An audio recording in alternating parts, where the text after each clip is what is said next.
My name is Elizabeth, and I am a dev by day and UX by night.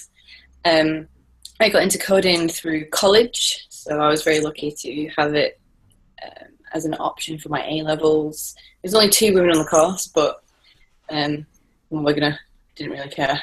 That at the time didn't really bother me at all. Um, what else? So I continued on to do computer science when I went to university. And then it sort of went off from there. Really, I did like a placement year and then got a job. Which was a bum. Last year, I did an internship with ThoughtWorks, and then they hired me as a graduate, which was more UX though. I was like a UX developer there, which is a bit weird because you don't really hire grad UXers. So I didn't really know what UX was, but I was doing it all the time. So my love for UX actually comes out of Java Swing, if anyone knows that. And it's so old, so clunky, so long-winded, but I cared so much about the front end. It was so fancier than everybody else's, and it just continued. So in my placement year, I got the nickname of Usability Queen because I went through a whole backlog of usability issues for the call center software, which was amazing. I had no idea what I was doing. No idea I had a name for it, so I just continued in the most back-end job titles in the world, and it just went from there, really. That's why I am a speaker here all by night. So there's a lot of interpretations of it. On the internet, you get things like, oh, well, it's a slice of a lemon and not a slice of a lemon.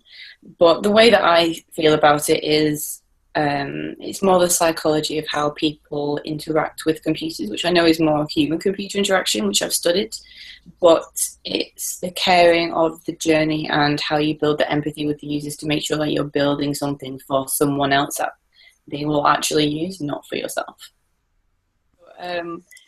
At university, in my first 2 years, I had no idea that people would actually do this outside of work. It wasn't until I got to my placement year that people were inviting me to events. Just like, oh, this sounds really up your street. That was how I came across ThoughtWorks. I went to one of their early events with Rebecca Parsons and was blown away. She was like, as a developer, I was wearing body armor and a helmet in the middle of Uganda. This is my job. I was like, yes, I want to be that. So yeah, it wasn't until placement year, and then obviously going on to be at ThoughtWorks, there was so much networking to do. I think it took me 2 years of networking to be invited to their hackathon team at Hack Manchester, which was how I got the internship, which was amazing. Despite being ill during and being told to go home, still got a job out of that. That might be one of my greatest achievements, actually. Throwing up for a hackathon, getting an internship, and being hired again. That was amazing. So, yeah, obviously with ThoughtWorks, it was very much a lot of the networking. They host their own events. Then I wanted to speak at events, and it just sort of grew from there. And then obviously moving down to London, it was just a bit mental. So Manchester is very small. You get to know people very quickly. There's a lot of regulars at the same events. But in London, it's like I got the best piece of advice from Carla Parr, who's the office manager for ThoughtWorks, and she just said you have to say yes to everything in London, otherwise you're just not doing it right. And it can be so lonely sometimes. Although another greatest achievement ever was actually making some friends on the tube. It's not that bad, although I have had some instances as well. But I have made friends on the tube, so you know, you win some, you listen. So I just didn't want London to be lonely, I suppose, and I just kept going. So one of the first ones I went to and I started out at was the Manchester Java community, which was amazing because they invited me to be on that committee just before I left London, and I did a bit of work through them.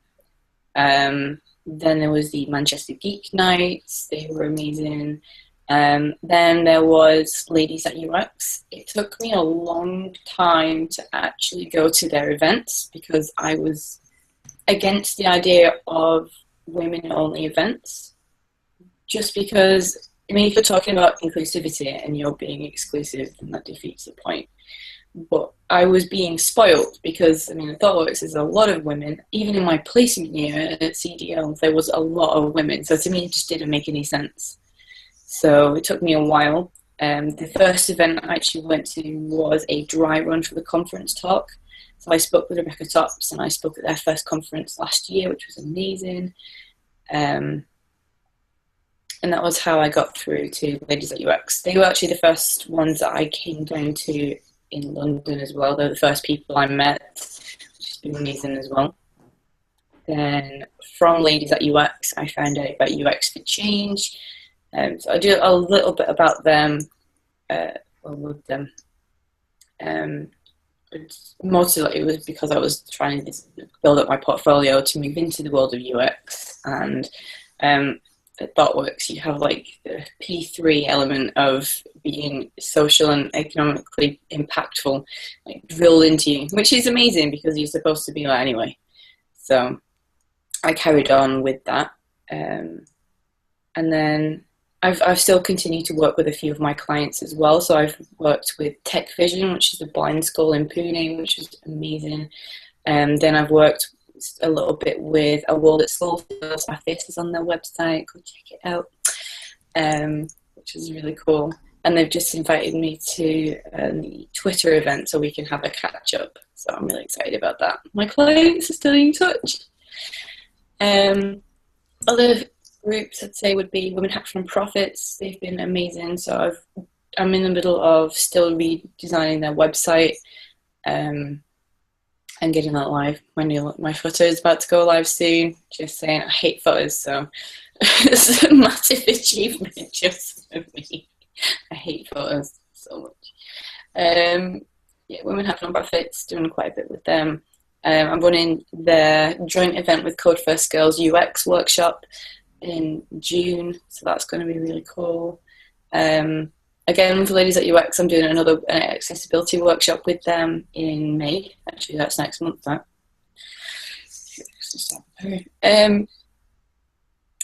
What else was it? Oh, Empower Hack, obviously. So Empower Hack is amazing, which you know about.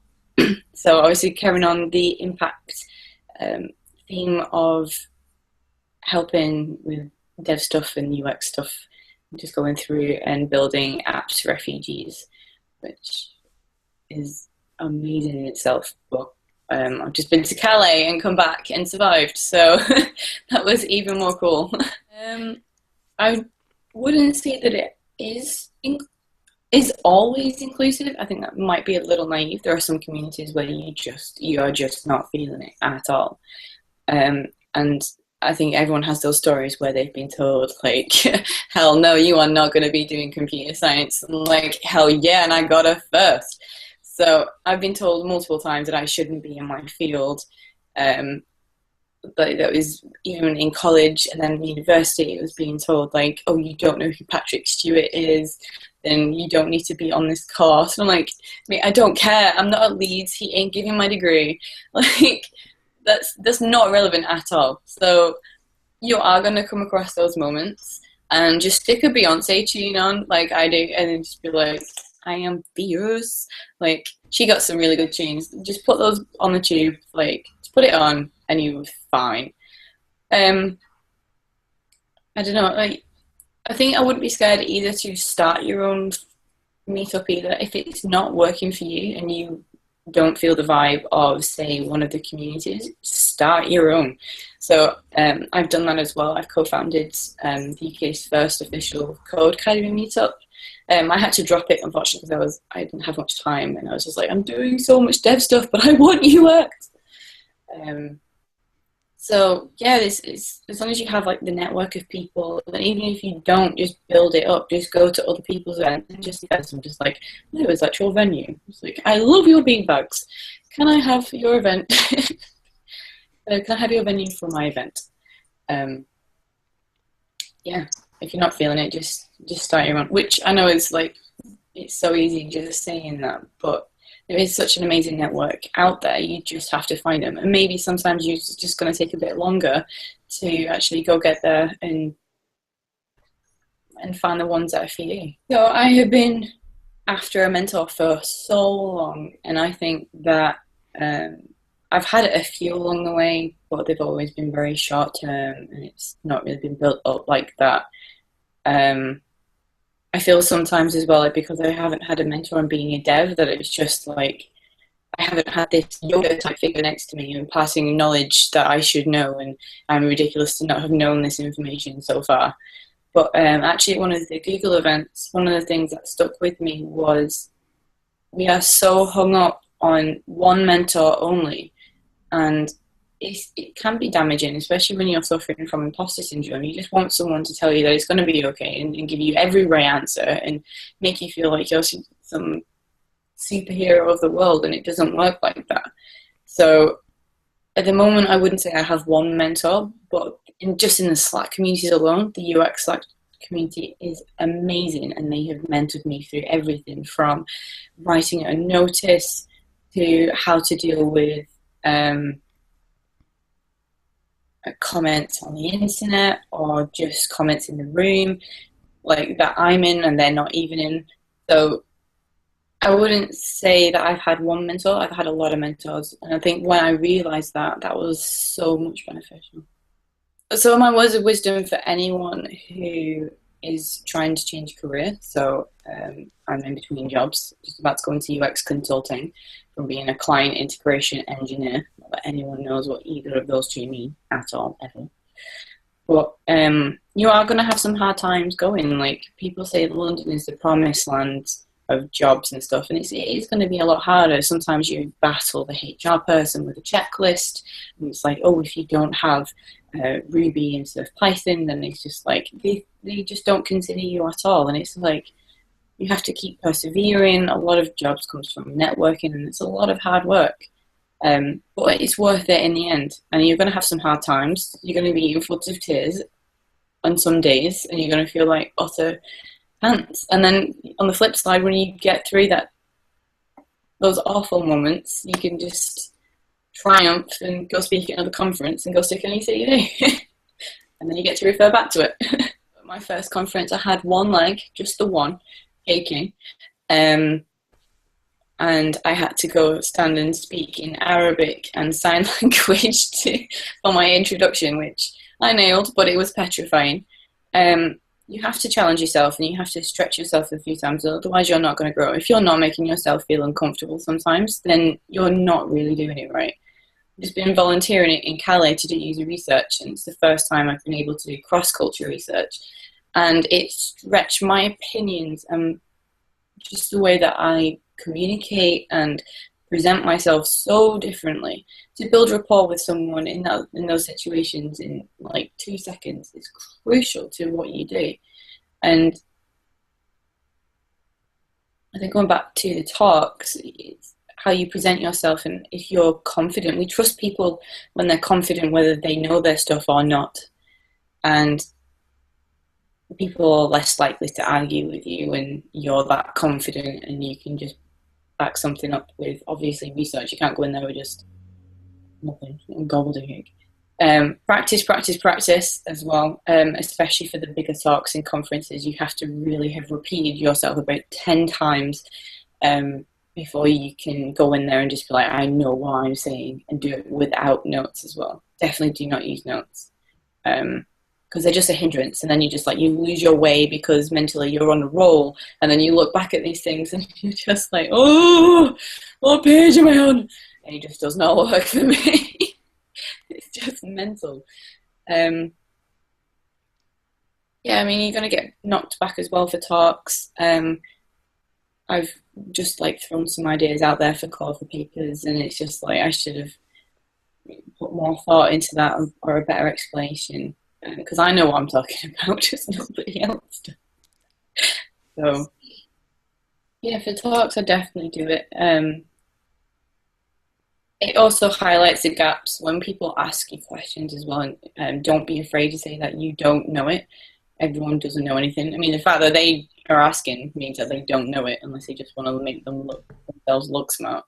So it's fine to say, like, I don't know that, but I am happy to research that for you, or I know someone else who does. Like, the honesty is more important than trying to make yourself look bigger, because it just backfires.